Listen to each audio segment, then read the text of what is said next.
Sometimes, the smallest act of kindness can change the course of someone's entire life, and sometimes, love finds us in the most unexpected places, when we're down to nothing, and all we have left is our heart. This is the story of a tired, broke nurse who spent her very last $5 on a simple coffee, not knowing the man she was about to meet on a blind date was the wealthy CEO who owned the cafe itself. What happened that day would remind everyone watching that kindness is never wasted, because it always finds a way back. Before we dive into this heartfelt story, don't forget to subscribe to Epic Whisper, where we share life-changing stories that touch the heart. If this story moves you, hit that like button, and share your thoughts in the comments. We'd love to hear your take on kindness, love, and the little miracles of life. Emily was 28 years old, and she worked as a nurse at a small hospital in Chicago. She was the kind of nurse everyone loved, gentle, patient, and always smiling, even after a 16-hour shift. But behind that smile was someone carrying the weight of the world. Emily lived alone in a tiny studio apartment. Her paycheck was barely enough to cover rent, groceries, and her student loans. After paying her bills that week, she had only $5 left in her wallet. $5 until her next paycheck. She had planned to skip going out entirely, maybe just stay in and eat instant noodles for dinner. But her best friend, Claire, had been insisting for months that Emily give dating a chance. "You can't just work and sleep forever," Claire told her. "You deserve love too." So, against her own doubts, Emily agreed to a blind date Claire had arranged. The man's name was Daniel. That's all Emily knew. The plan was simple: meet him at a cozy little cafe downtown. That evening, Emily pulled her tired hair into a bun and put on the only nice dress she owned. It wasn't new, it was the same navy blue dress she'd worn to her cousin's wedding years ago, but she ironed it carefully. Looking at herself in the mirror, she sighed. "This is the best I can do." She grabbed her wallet and took the bus to the cafe. As she walked inside, the smell of roasted coffee beans wrapped around her like a hug. It was warm, inviting, filled with people chatting and laughing, but Emily wasn't laughing. Her stomach twisted as she thought about money. She had only $5. She couldn't afford a fancy latte, let alone dinner. She hoped and prayed that Daniel wouldn't expect her to order much. At the counter, she smiled politely and ordered the cheapest thing she could find, a small black coffee. It was $4.50. She placed her last crumpled bill on the counter and watched the cashier drop her change, 2 lonely quarters, into her hand. That was it. Emily was officially broke, but she didn't complain. She carried her little paper cup to a table by the window and waited. Meanwhile, across town, Daniel sat in the back seat of a sleek black car. He was in his early 30s, tall, sharp-dressed, with the kind of presence that made people sit up straighter when he walked into a room. Most people knew Daniel as the young CEO of Bean & Bloom, a cafe chain that had taken Chicago by storm.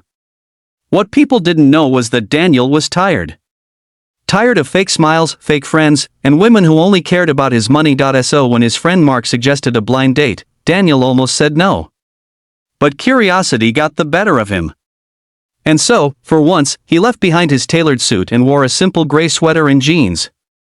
He wanted to be just Daniel tonight, not Mr. CEO. When he walked into the cafe, his eyes scanned the crowd until he saw her. Emily, sitting quietly by the window, her hands wrapped around a small coffee cup like it was her only treasure. She wasn't scrolling on her phone, or adjusting her makeup, or looking around impatiently. She was just present. Daniel felt something stir in his chest. He approached with a smile. "Emily?" She looked up, startled, and smiled nervously. "Daniel?" And just like that, the blind date began. At first, the conversation was awkward, like all blind dates are. But within minutes, something shifted. Emily's laugh was genuine. Her eyes were kind. She listened when Daniel spoke, not like she was waiting for her turn to talk, but like she truly cared. Daniel found himself leaning in, wanting to hear more, but Emily, deep down, was hiding her embarrassment. She hoped Daniel wouldn't notice that she hadn't ordered food.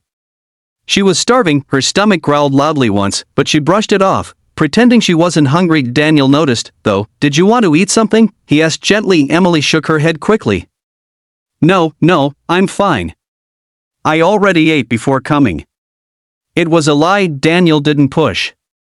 Instead, he went up to the counter and ordered a couple of sandwiches and pastries, saying casually, "I wasn't sure what you liked, so I got a bit of everything." Emily's face turned red. She hesitated, then finally took a small bite of the sandwich.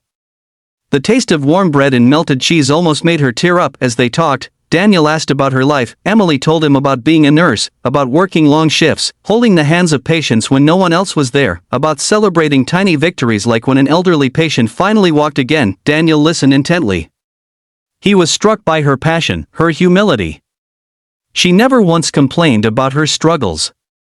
She spoke of her work like it was a privilege even though it left her drained and broke. What Emily didn't know was that Daniel was silently comparing her to the women he'd dated before, people who bragged about luxury handbags or exotic vacations. Emily had none of that. But what she did have was heart, and it was the most beautiful thing he'd ever seen. The hours slipped by. Soon, the cafe staff began cleaning tables, signaling closing time. Emily looked down at her empty coffee cup and smiled sadly. "I guess it's time." Daniel walked her to the bus stop. The chilly night air wrapped around them, but for the first time in years, Daniel felt warm when the bus arrived. Emily turned to him. "Thank you for tonight. I really enjoyed it." Daniel smiled. "Me too." He wanted to say more, but something in him told him to wait. To let this unfold slowly. As Emily climbed onto the bus, she didn't know she'd just met the man who could change her life. And Daniel didn't know yet how much this kind nurse would change his. Over the next few weeks, they continued to meet, small walks in the park, coffee dates, simple moments. Emily was always careful not to spend too much. Daniel noticed her worn-out shoes, the way she avoided expensive places. One evening, after walking her home, Daniel finally revealed the truth. "Emily," he said softly, "there's something I need to tell you.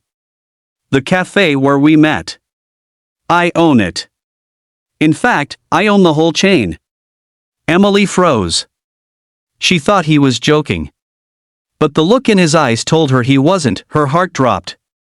Suddenly, she felt small, embarrassed. "Why didn't you tell me before?" "Because I wanted you to see me, not my money," Daniel replied. His voice was calm, sincere. "And you did, Emily. You've seen me more clearly than anyone else ever has." Tears welled in her eyes. "But Daniel, I'm just a nurse. I don't have anything." He reached for her hand. "You have everything that matters. Kindness. Honesty. Heart.